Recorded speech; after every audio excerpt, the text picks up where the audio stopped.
don't know. Oh yes, it's recording now. Each home here in Shah Alam, Selangor, Malaysia. I don't know if pardon me if I'm pronouncing the name of the city not correctly.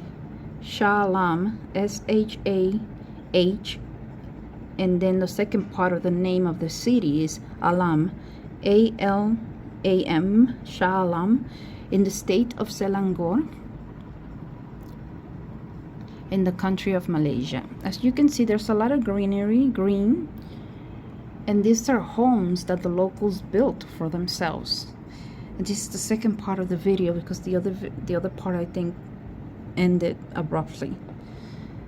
And as you can see, the rush hour traffic from the window.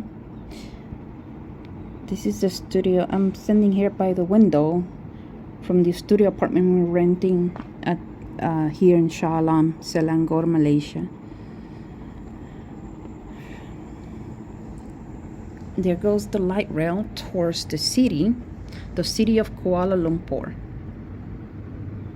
Pretty interesting. It rained earlier, so the sun is not out, but you know, the dark clouds went away. It's just a little bit cloudy, but not dark, because it's only 5 minutes to 6 in the evening, and this is the rush hour traffic going home, people going home after work.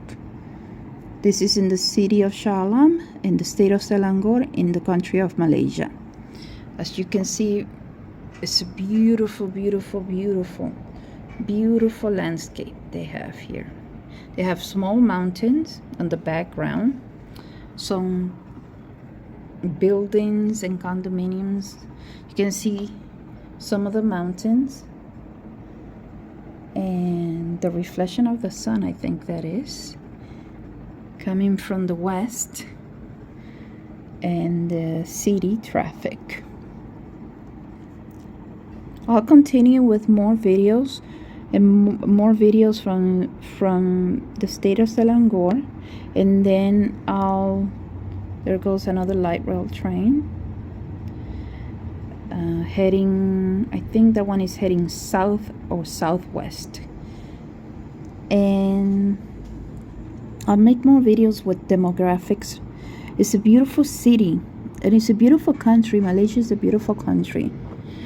Now, capitalism has reached every corner of the world, so I found that it's a pretty materialistic place, pretty materialistic, capitalist driven country, just like any nation or country back in the West. So do not be surprised if you come to Malaysia and find that it's a nice country, but people are just as materialistic and money driven, money hungry as any other country in the world. Capitalism, the bug of capitalism has reached every corner of the world. And I found that people here are pretty much into the focus of getting money, making money, scamming the tourist. I got scammed as soon as I set foot the first time. When I reached the airport, I got scammed by 2 young fellows who work at the airport and by a driver. That was the night I reached Malaysia, for the first time in my life, and I realized later on that I got scammed. But they didn't commit a crime against me, but I was scammed. And some people might say, well, they're poor or they don't make a lot of money, or true, but they have jobs and they don't know my finances, and they usually tend to, and this is in every country, everywhere you go in the world, every country in the world, they tend to, take tourists for foolish, because we don't know, and it's the first time you step out of the you step out of the airplane, and they know that that you're foolish. You're fooled. You don't know any better, so they scam you. And later on you find out that they scammed you and you feel disappointed. And not nice. Basically, that's not nice to scam people. But what can we do? They do it in every country that you go to. Every country that you go to, the drivers at the airport, they try to scam you. Unless you know better, unless you've been to that same country several times and you already know better. You know where to look, you know which car to grab, and you know their taxi or driving services and companies. But when you don't know, they know you don't know, and they're good. They can scam you really good, and they scam you for almost, I think, like $100 the night. Not $100, like 100 of their currency. When I just got here that night. So I'm not like resentful, but I felt bad because I thought the driver was such a nice guy, and then I realized he scammed me really good. He scammed me, he scammed me out of my money really good that night. And he stopped. He stopped from the airport on our way to the hotel. He stopped at a mosque to pray for like 10 minutes, and he left my daughter and I in his car.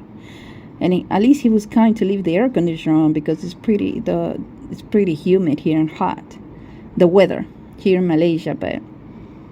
But I never experienced that before. A driver stopping to pray. A driver stopping to pray when he picks up a passenger at the airport, a tourist.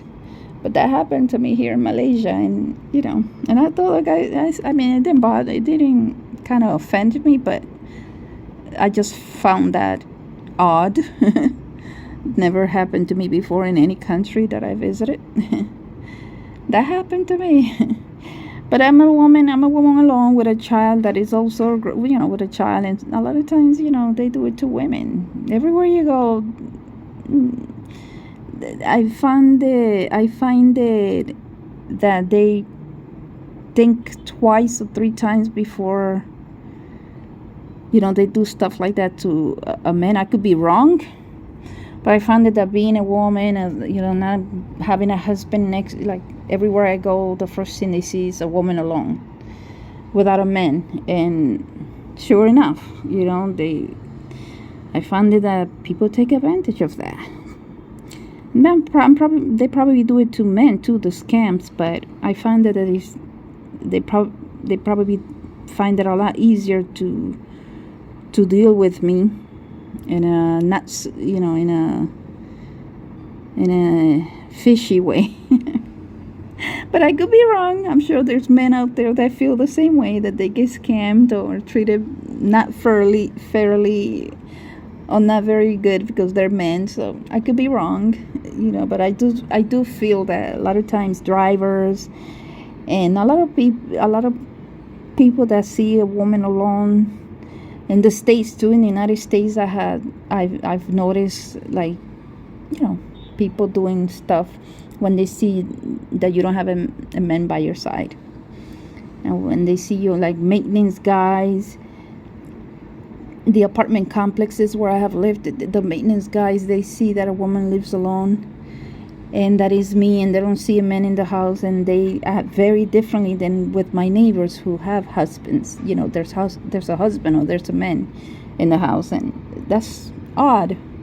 But I've noticed the way I get treated is very differently than my neighbors, who 3 different apartments that are my neighbors. There's 3 other apartments, and they don't get treated the same way.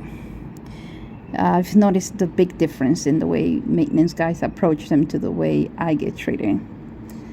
And I wish that would change, because I don't know, we're all humans, but it does happen.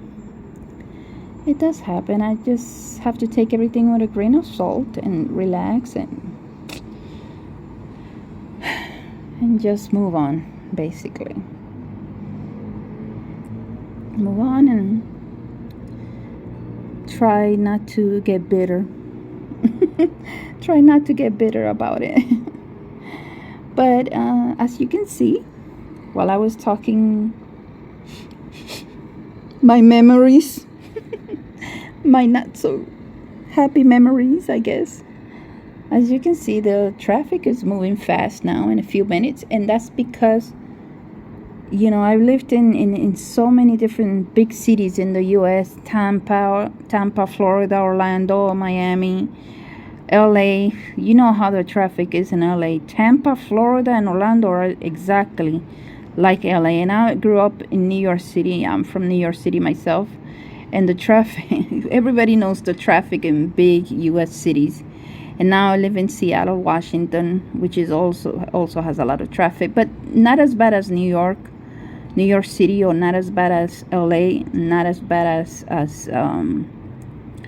Tampa, Florida, and Orlando, Florida. But you know, nothing like this. This traffic is moving. This traffic is nothing compared to the big, you know, the major cities in the U.S. So the few minutes that I was standing here talking, my sad memories, I guess, my victimhood, somebody would call it, my victimhood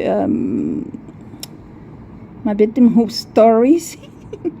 I'm just kidding, guys. I'm just making conversation here, but kind of gave you a little story there.